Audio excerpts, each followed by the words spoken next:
কদিন পরে চলে যাবে জেনেও জীবনে যখন নতুন মানুষ আসে আমি আগে হাতটা বাড়িয়ে দিই। বলতে পারেন এটা আমার স্বভাব। আমি তার যত্ন করি, তার ভালো থাকার খোঁজ নিই, তার অসুস্থতায় কাতর হই, মন থেকে তাকে ভালোই বাসি।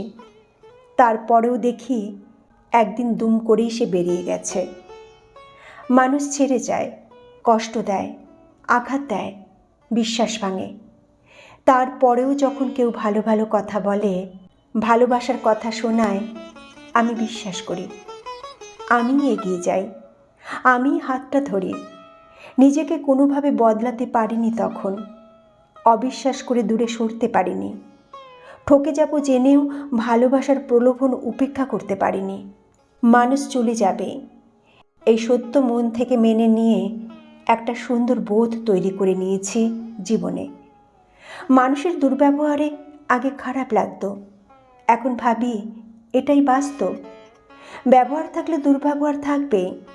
উর্বর মাটির সাথে অনুর্বর মাটিও যেমন থাকে, ঠিক তেমনি যে মাটিতে যে ফসলের উপযুক্ত সেই ফসলটাই থাকবে, সেই ফসলটাই ফলবে।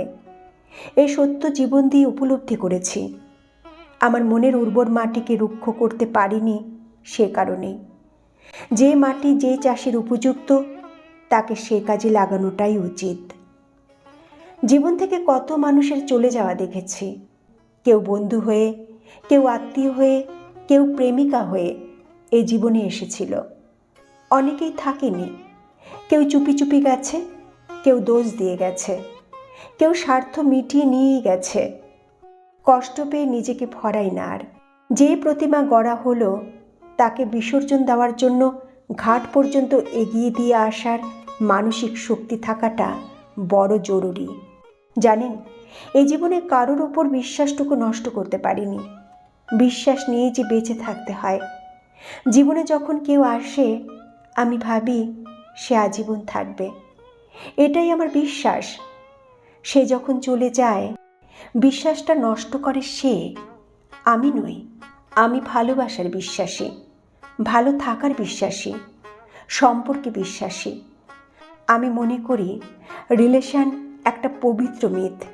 এই পবিত্র মিথকে যারা ভেঙে দেয় তারাই ছেড়ে যায়, যারা ভাঙে না আমি তাদের সাথে থেকে যাই। এই থেকে যাওয়াটাই রিলেশন। রিলেশন কোনো রিল নয় যে ফুরিয়ে যাবে।